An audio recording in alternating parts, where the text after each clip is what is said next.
Hi, this is Keith from Silent Auction Biz. Today we're going to talk about how you can set up your auction.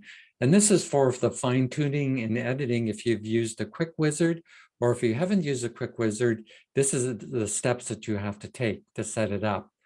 This is our home page. Across the top, you see auction setup, so you click on there. This goes to our home auction dashboard. You want to add your multiple auction dates and times. That's always the first thing you have to do, because you got to pick your dates and start date, end date, and so on. The next step is the next one underneath it, and that is called auction setup. Now, the first time you go through auction setup, it's going to take a little longer, but the second time, if you're having another auction, it only takes 2, 3, 5 minutes to do it. It's just copying the information over. First time you go through it takes a little longer. So you want to add in your information, your name there. You want to make sure you get your email address in properly too. Your phone number. There, you got your website. You see these little question marks here. They give you the explanation what each of those, what's it mean? So for staggered lot interval times, if you have a lot of items, you want to maybe put 20 seconds between each lot. If you have less than 100 items, then you might want to put in 60 seconds. So 100 items would be an hour and 40 minutes. That's how long your auction would be, because the time interval of 1 minute is the time between each auction. And to get that, you just keep going up to 60 seconds. Buyer's premium, you can put that as a percentage if you want to. It's up to you. Maximum buyer's premium there. If you're a charity fundraising, you can enter in an amount that you might want to raise for your fundraiser. And you can see it as there's a donut graph that shows you how the bidding is progressing, and everyone can see how close you are to the goal. We recommend that sometimes you hide your auction and hide your products until you have it totally set up. And you may want to unhide the auction so they just see your name and your banner and some of the basic information and when it's starting, but you can hide your products. But in this case, we're just going to keep it hidden. You can have your auction privatized. That just means that your name is at the top. There's a logo at the top and at the bottom. And you have your address and contact information at the very, very bottom of the screen. Single terms, again, you can read the little thing here, little question mark. It just means that the bidders only have to agree to the terms once in your auction, that they get to keep bidding and not having to agree to the terms. And this is all flexible things here on how, when you're adding items, how much information do you want to add? So you might want a lot number or identification number per item. You might want to put a product condition in it if it's new or used.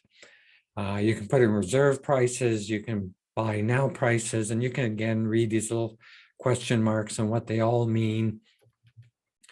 And pick and choose, because when you're adding the products, each of these, anything with a check mark will show up, but it's easily to come back. Say you're adding a product and you say, well, no, I really want to put a location in. And so you can put a little check mark there and then go back and save. And then that line will show up when you're adding a product. You agree to the terms, 3 different options on how to collect money. You can collect the money yourselves. We can help you set up a Stripe, PayPal, or Membora account.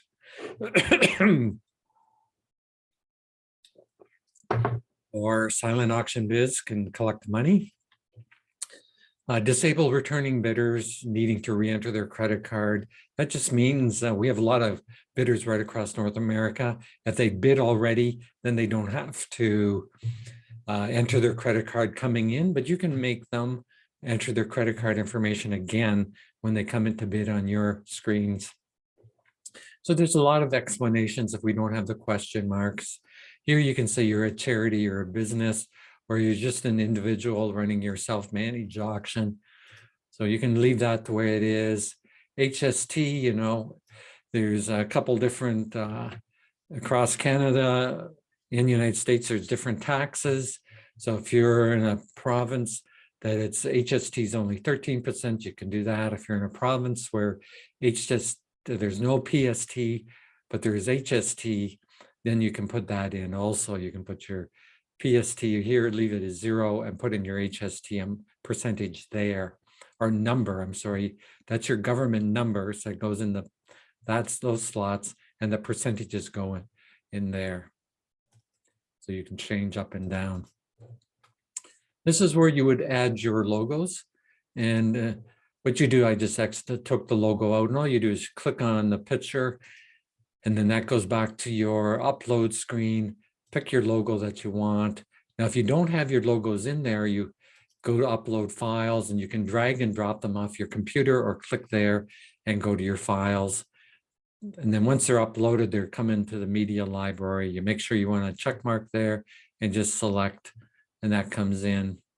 Same with the banner here. If you want to create a banner, and so you just go in there and add it, and it sort of tells you right under here, it has to be 1650 by 350. That just so it fills up the screen a little better. You might want a smaller one. For mobile, it's again mobile, that's 520 by 250s. And from here you can pick colors. There's all endless colors and endless texts. Here's your bid increment table. I won't get into the details on it, but you can pick that. Like maybe you don't have anything big over $100,000, so you can just, you know, eliminate them. You can change these increments. Like say you want to go $100 here. And then over here, you want to go 101, and use that. And you can do that. And your social media links, you put that in. You can type in who you are here and why you're holding an auction, all kinds of room. This is your street address of your auction house or your place. And this is where it's personalized, Main Street, and it just shows up at the bottom, your town. Yeah, don't have to worry about any of this, and then you just click save. So that's the main system, or the main steps for auction setup. You then go to auction location, and it should be the same. Here, if you want additional locations, you can add in additional locations. Customer support, who's answering the questions? You know, you want the person's phone number, their email address. People will click on a box when they see a product, and they'll send an inquiry, and it'll go to this person. Search engine optimization. Again, you put in your title, like whatever you want to call it. Auction services, annual auction. And then the metadata is just the information that usually appears under the main heading. And then the endless keywords. So when people are Googling keywords, they come up, your auction comes up. And you got your Facebook titles, Facebook's description, images, and Twitter, and so on. And make sure you always click save before you leave anywhere. And you can always see settings saved. Auction policies. That is, there's all kinds of special policies. Payment policy, it's a pickup by credit card. You type that in, pickup policy, pickup Tuesday, other policies, you just put in there, make sure you save. And that's it. That's everything you have to do for auction setup. So if you have any questions on auction setup, please email us, contact us, and we'll be happy to help you out with any questions you might have. This is Keith from Silent Auction Biz.